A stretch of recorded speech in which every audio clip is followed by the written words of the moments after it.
Welcome, ladies, to week 4 of our study of Ruth. We're going to be discussing chapter 3. Um,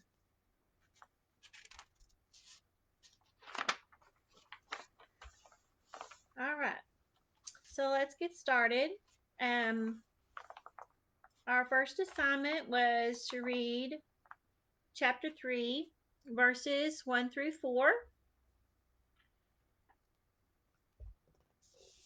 And the Bible reads, One day, Naomi, her mother-in-law, said to her, My daughter, should I not try to find a home for you, where you will be well provided for?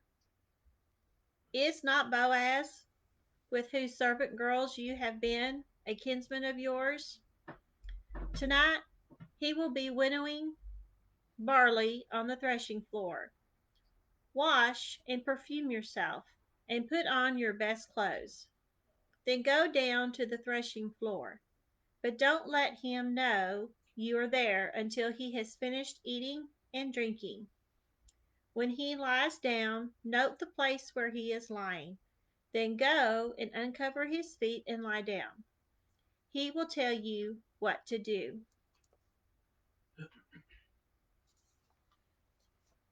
So in these verses, Naomi recognizes that it's time it's time to find Ruth a husband, or perhaps since Naomi is aware that Boaz is a uh, kinsman redeemer or a relative. Also, too, I think Boaz also recognized the Naomi as being also a relative, so they know each other that as relatives at this point. And Naomi wants it's time for Ruth to find a husband. Uh, some studies that commentaries that I have looked at have said that it's could be at the end of the mourning period that Ruth and Naomi both have been kind of mourning the death of their husbands and so forth, and so that's why Naomi tells Ruth in verse 3 to wash and perfume yourself and to put on your best clothes. In other translations, it just speaks of um, garments and so forth, but most likely this same type of language was used when David was mourning the death of his son. And he arises, he washes, um, and anoints himself and puts on and changes his clothes. So it kind of alludes to the fact that her mourning period is over. It's time. It's time to move on. It's time to, because she is still young, um, to find her a husband.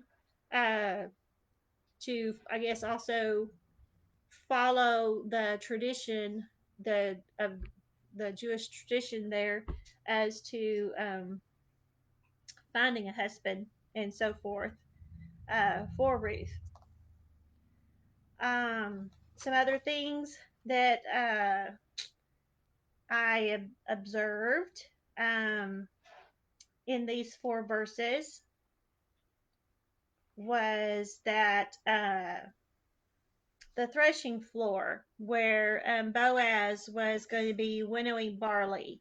The process of winnowing barley was, what they would do is they would throw the grain up in the air, and if there was a breeze or the wind, it would separate the grain from the chaff, and then the grain would fall down on the floor, and they would gather that up and they would store it. Um,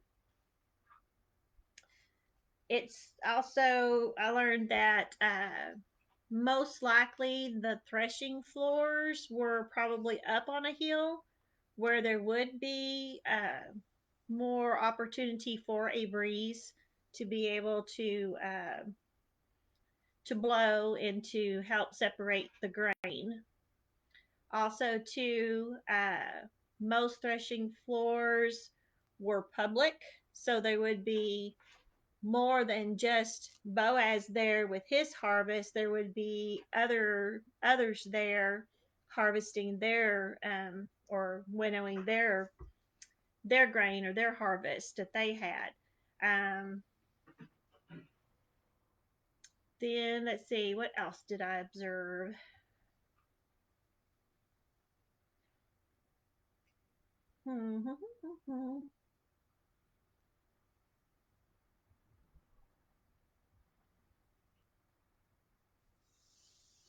Oh, two. It speaks of um, Naomi to tells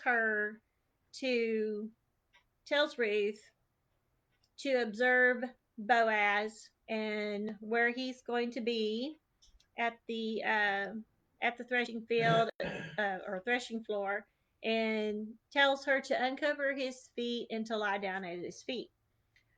From what I have gathered from that, that is basically it's all part of this kinsman redeemer uh, process that since she is the widow of the family of or the clan of Elimelech, and Boaz is a close relative, then it's okay for the widow to go to the next of kin, and this uncovering of the feet and showing humility by laying at his feet and so forth was kind of a way of asking him to marry her or asking him to be responsible, you know, responsible for her, and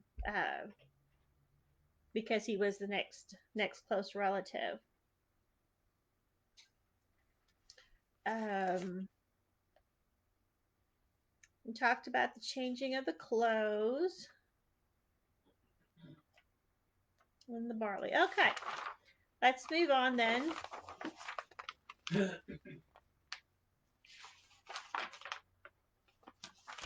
Let's move on then to verses 5 through 9. Oh, before we do that, I forgot. I have this that I want to read. It kind of has to do with a little bit about why Naomi um, was ready to find Ruth a husband. This is in a commentary that Roy brought home to me. I think he's teaching it at the Brown Trail School or using it there. It says here Naomi wanted Ruth to peacefully settle down, obtaining provision, protection, and also be able to reproduce. To gain these blessings, Ruth had to find a husband. So, number one, provision. Although Boaz had been generous to Ruth, the grain she had gleaned would eventually run out. She would have to return to the fields in order to glean figs, grapes in the middle of August. Ruth's marriage to the wealthy landowner would solve her struggle to provide enough food for herself and Naomi. She would no longer have to worry about the necessities of life. So, by marrying Boaz, she would be provided for. The second is protection. Ruth's status as a woman without a man was a precarious situation in the ancient world. Her vulnerability is seen in the various warnings given to Boaz's workers and Ruth herself. Ruth's identity as Boaz's wife would give her the protection she needed. She would no longer have to fear for her safety. And then number three, reproduction or being able to bear children. During Ruth's marriage to Mahlon, the couple had not produced any children. Those who remained childless in ancient times often felt disappointment and disgrace. To have no children or to become childless, as in the case of Naomi, was reviewed as a curse. By marrying Boaz, the possibility of Ruth having children would be renewed. Moreover, since he was a kinsman redeemer, the line of Elimelech and Mahlon would also be restored. Not only does this provide security for Ruth in carrying on the name, but it also gives Naomi some security as well. Naomi herself was in need of security, but she was too old to remarry. In that time, men usually wed in hopes of having children, not simply for companionship. Therefore, Naomi had little opportunity for remarriage since she was past the point of childbearing. The marriage of her daughter in law, Ruth, was the only chance she had for regaining stability in her life.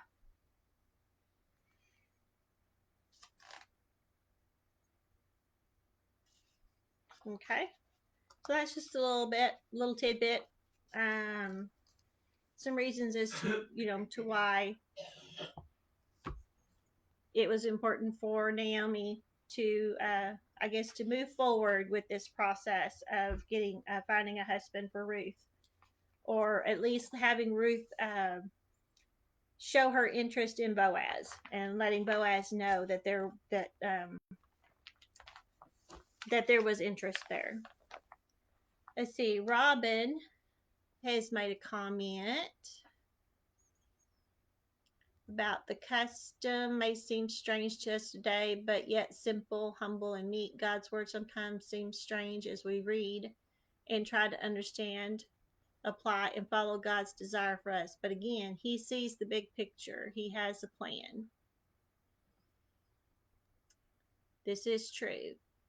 It is hard for us to see the big picture when we're in the middle of it. Um, all right, let's move on to verses 5 through 9.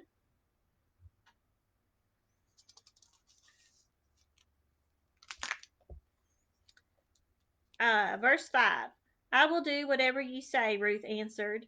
So she went down to the threshing floor and did everything her mother in law told her to do. When Boaz had finished eating and drinking and was in good spirits, he went over to lie down at the far end of the grain pile.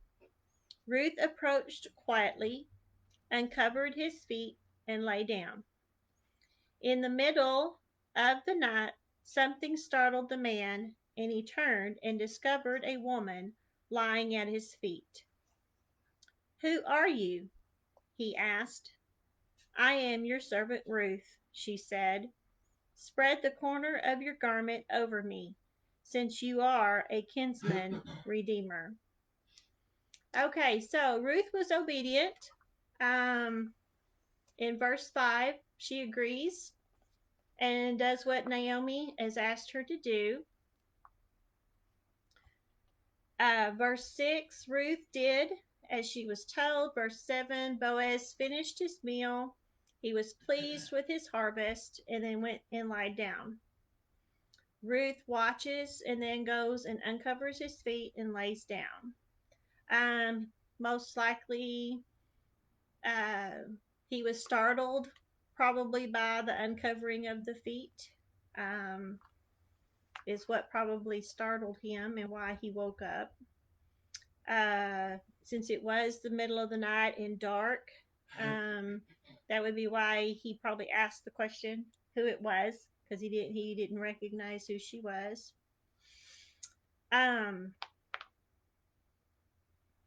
Something that commentary I had read about the garment. A man's garment was considered an extension of his personality, and by extending over a woman, it's kind of symbolized his authority over her.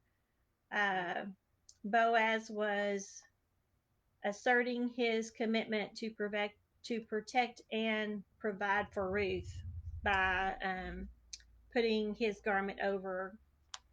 But as another commentary I read that Ruth asked for him to do that, but the Bible really doesn't state that he actually did it. And um, another and part of that um, thought process is that he it's not stated because he probably didn't do it because he knew that there was a closer relative, which we'll get into that in the next couple of verses. um, that's probably the reason why we it's not stated that he actually did it. But the purpose of the covering was that he was going to accept the responsibility of taking care of Ruth, or accept the proposal of marriage that she was offering by uncovering his feet. Um, she does tell him who she is, and also reminds him of the relationship that he is a close relative. Um, to kind of, I guess, this whole process, I guess, of the kinsman redeemer laying at the feet, and the responsibility that she had to be able to do this, to basically propose marriage and him accept. Okay. Any other observations? Pretty simple, straightforward. Okay, let's go on to verses 10 through 18, and that will finish our chapter 3. Okay, so Ruth basically has asked him if he would be responsible for her by asking him to put his cloak over her. Verse 10, it starts, "The Lord bless you, my daughter," he replied. "This kindness is greater than that which you showed earlier. No. You have not run after the younger men, whether rich or poor. And now, my daughter, don't be afraid. I will do for you all you ask. All my fellow townsmen know that you are a woman of noble character. Although it is true that I am near of kin, there is a kinsman redeemer nearer than I. Stay here for the night, and in the morning, if he wants to redeem, good, let him redeem. But if he is not willing, as sure as the Lord lives, I will do it. Lie here until morning." So she lay at his feet until morning, but got up before anyone could be recognized. And he said, "Don't let it be known that a woman came to the threshing floor." He also said, "Bring me the shawl you are wearing, and hold it out." When she did so, he poured into it 6 measures of barley and put it on her. Then he went back to town. When Ruth came to her mother-in-law, Naomi asked, "How did it go, my daughter?" Then she told her everything Boaz had done for her, and added, "He gave me these 6 measures of barley, saying, 'Don't go back to your mother-in-law empty-handed.'" Then Naomi said, "Wait, my daughter, until you will find out what happens, for the man will not rest until the matter is settled." And that ends chapter 3. So, going back to verse 10 and following, Boaz um, basically has agreed to uh, to what Ruth is proposing, except for the fact that he does know of a relative that is closer. So he makes a promise that he will take care of that situation by going and asking. He's going to go and talk to the other relative, and if he is willing, if he's willing to be the kinsman redeemer and take care of Ruth and Naomi, then so be it. Otherwise, then Boaz will he will he will take care of them. Um, let's see. I have Boaz. He knew what his responsibility was, but he also knew of the closer relative. So he wanted to take care of that situation first. Um, a lot of the commentaries that I, read about, the talked about not letting, the purpose of not letting anyone know that she had come and that she had come to the threshing floor made me kind of sound like that the threshing floor was also kind of a place for a lot of sketchy stuff going on between men and women. Uh, but anyway, um, but that's not the case in this story. I think uh, Boaz is a man of good character in that, and the scriptures does say that she lay down at his feet, that she didn't lie with him. In other sections of scripture where it's meant in a different sense, this actually scripture says at his feet. So that to me takes away any kind of sexual anything that might have gone on between Boaz and Ruth. I personally do not believe that occurred. I think they both were the fact that they speak of her being a noble woman, and Boaz of being of good character. That kind of stuff didn't happen. Let's see. I think it's very straightforward. Oh, I love you, Miss Robin. I love your comments.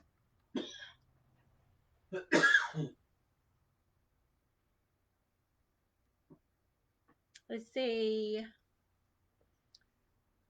Robin mentions that in the ESV of verse 9, spread your wings over your servant, for you are a redeemer. Arabs used this symbolism in the past as well. Boaz had already told Ruth under the in verse chapter 2 verse 12, under those wings you have come to take refuge. Ruth has put herself under Yahweh's wings. Sorry, gotta keep. When she came to Judah, now she seeks to put herself under that of Boaz. Yes.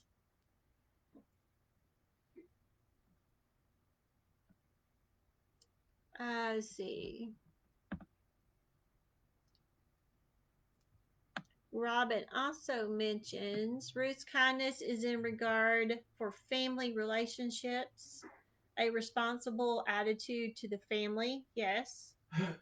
Ruth is steadfast in her kindness. Ruth has an excellent reputation. Our actions should mirror God. Our words and actions should show all around us the God we have in us. This is true. This is true. Because Ruth did. She gave up. She gave up a false God, and she made the commitment to follow God, and uh, for him to be, and to follow him, and to take on the Jewish traditions and customs, and be a part of God's family, God's people.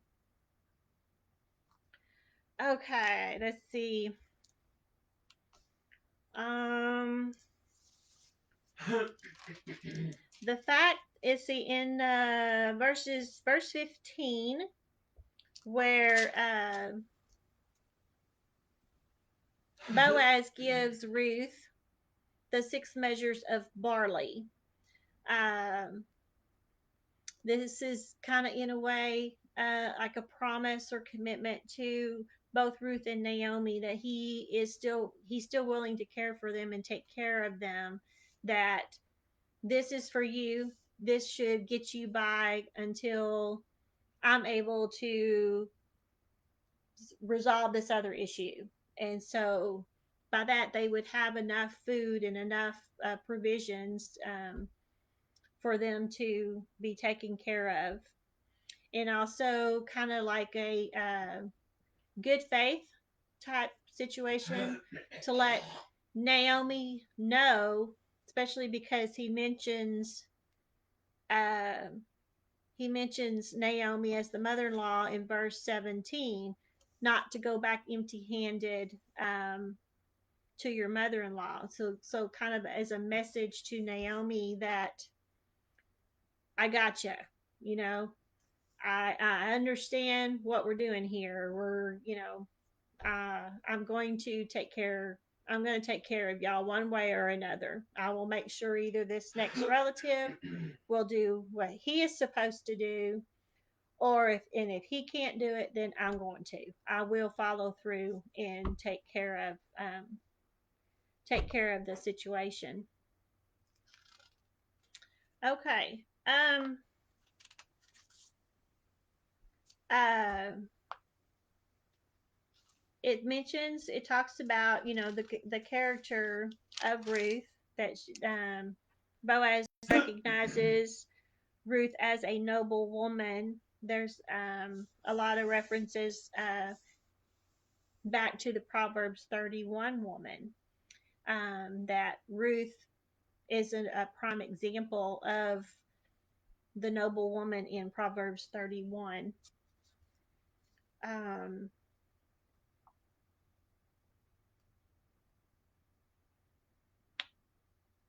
why don't we?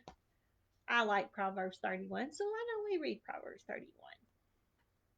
That would be a good way to end our study on chapter 3.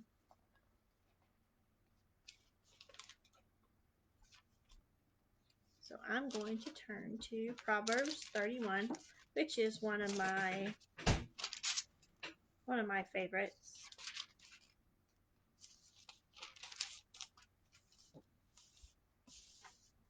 Okay, Proverbs 31, verse 10. A wife of noble character who can find? She is worth far more than rubies. Her husband has full confidence in her and lacks nothing of value. She brings him good, not harm, all the days of her life. She selects wool and flax and works with eager hands. She is like the merchant ships bringing her food from afar. She gets up while it is still dark. She provides food for her family and portions for her servant girls. She considers a field and buys it. Out of her earnings she plants a vineyard. She sets about her work vigorously. Her arms are strong for her task.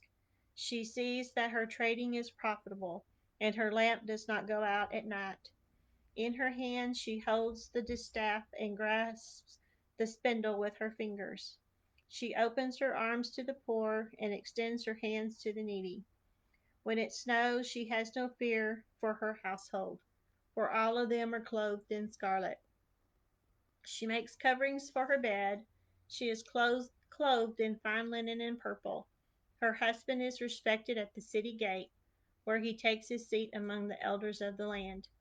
She makes linen garments and sells them, and supplies the merchants with sashes. She is clothed with strength and dignity. She can laugh at the days to come.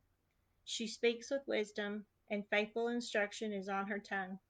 She watches over the affairs of her household, and does not eat the bread of idleness. Her children arise and call her blessed, her husband also, and he praises her. Many women do noble things, but you surpass them all.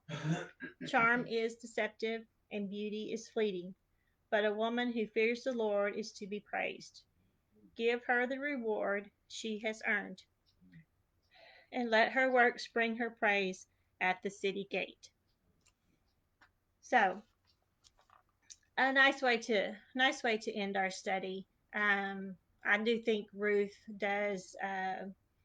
She does have a lot of these characteristics in the Proverbs, uh, because she basically has sacrificed her life for Naomi and Naomi's family, uh, for wanting to. She gets up. She's been gleaning in the fields from morning till night. She's doing everything she can to take care of Naomi and make sure that that she does everything and is obedient to Naomi's will and everything. So, does anybody else have any more comments? The chapter is pretty short, um, but it was also very straightforward. Uh, the process of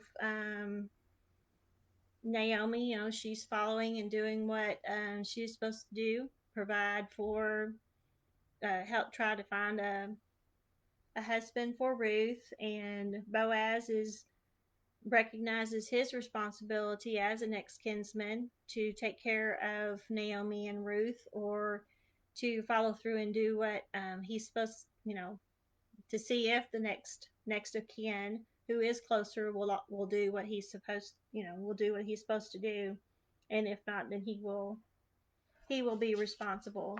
So, well, ladies, I thank you for joining me for this week for this study on chapter 3. Uh, next week will be chapter 4. We'll study chapter 4. I will, when I get through here, I'll put the assignments out for the daily reading. There's only going to be 3, so it'll be a short lesson like tonight. And then after we finish with chapter 4, we'll have week 6, and that will be the end. And week 6, we're going to go into a little bit more detail about the kinsman redeemer process, and also how that this kinsman redeemer process, how it that Christ is our kinsman redeemer for us. But that will be after we concluded chapter 4 next week. Then the following week we'll conclude the whole study of Ruth. So anyway, well, again, thank you for joining me. It's kind of short and sweet. So I hope you're enjoying reading through uh, the book of Ruth with me and studying it. Those of you who have the study book from the Women Living Well, there's a lot of good study material to kind of go along with it. Is very helpful also. So I hope that you're getting a lot out of it. I know that I am. So till next week, I'll see y'all later. Bye.